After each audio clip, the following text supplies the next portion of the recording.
Imagine a war where the main players are barely on the battlefield, a region on fire, not from one war but from many, each fueled by unseen hands. Why is the Middle East the epicenter of global power plays, and what exactly is fueling its endless proxy wars?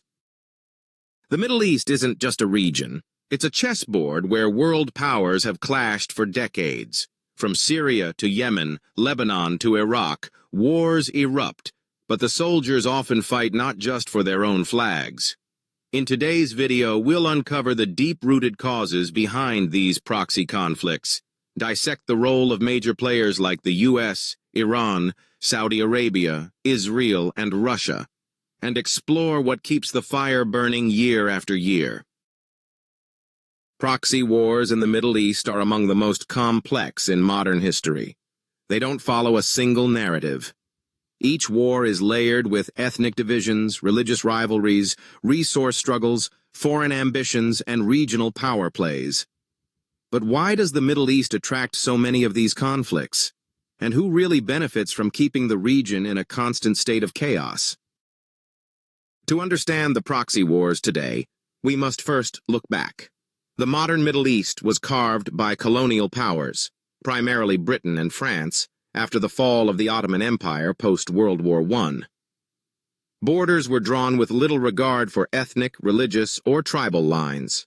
This left behind a volatile mix of Sunni, Shia, Kurds, Jews, Christians, and more within artificial national boundaries. Tensions brewed for decades. Then came oil. The discovery of vast reserves in Saudi Arabia, Iran, Iraq, and elsewhere made the region a geopolitical prize. Control over oil meant power, and everyone wanted a piece. During the Cold War, the US and the Soviet Union turned the Middle East into a proxy battleground. Iran was America's staunch ally, while Egypt flirted with the Soviets under Nasser. Afghanistan became a hotbed of this rivalry when the Soviet Union invaded in 1979, prompting the U.S. to fund and arm the Mujahideen, some of whom later formed extremist groups like Al-Qaeda. This era set the precedent. Great powers could exert influence not through direct conflict but by empowering local actors aligned with their interests. The Iran-Saudi Arabia rivalry is one of the most significant drivers of modern Middle Eastern proxy wars. While Iran is a majority Shia nation, Saudi Arabia is predominantly Sunni, and both see themselves as the rightful leader of the Islamic world. After the 1979 Islamic Revolution in Iran, the new regime sought to export its revolutionary ideology, worrying Sunni monarchies like Saudi Arabia. Riyadh responded by ramping up funding for Salafist and Wahhabi movements across the region to counter Shia influence. This rivalry has played out violently in countries like Syria. Iran backs Bashar al-Assad's regime, while Saudi Arabia supported various rebel factions. Yemen. Iran supports the Houthi rebels, while Saudi Arabia leads a coalition supporting the Yemeni government. Iraq.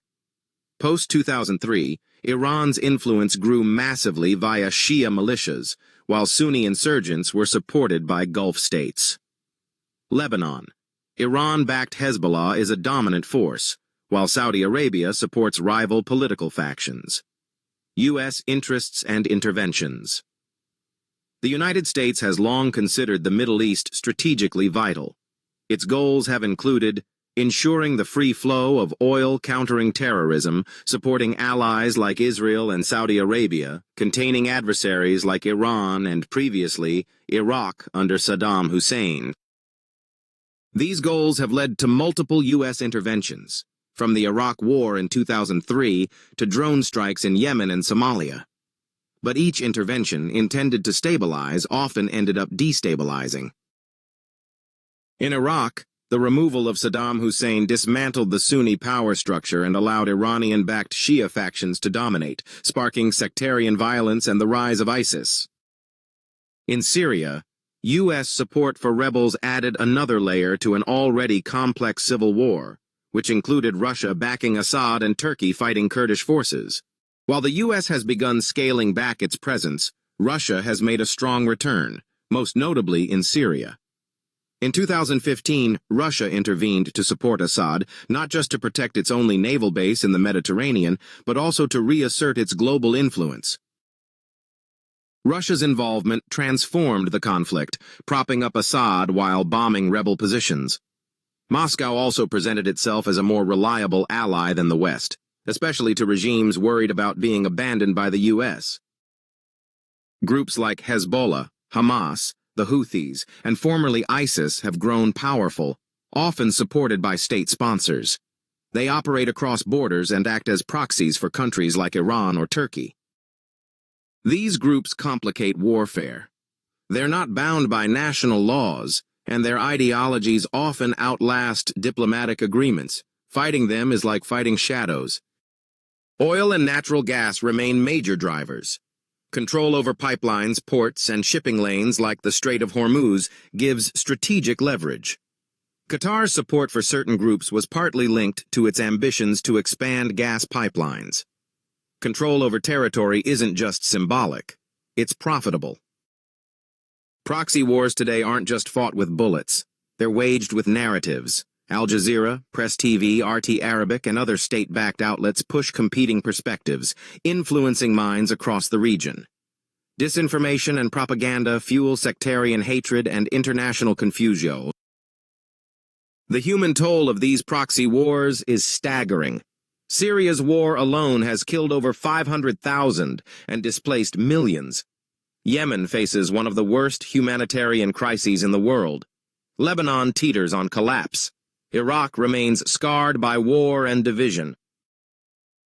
Refugees flood into Europe, straining political systems and fueling xenophobia and nationalism. These are not just regional conflicts, they ripple globally. What fuels the Middle East's proxy wars? It's not just religion or politics. It's the perfect storm. Historical grievances, sectarian divides, external interventions, economic ambition, and unending cycles of revenge and retribution. Each conflict is a layer in a larger puzzle, and while the front lines may shift, the game remains the same. Proxy wars have turned the Middle East into a battlefield of competing interests, where locals suffer while global powers play.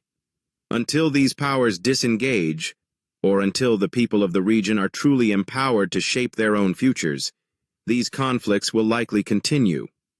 But understanding the fuel behind them is the first step in ever hoping to end them. Watch our next video to uncover the secrets behind ancient empires that once ruled this same region. Subscribe for more and share this if it opened your eyes.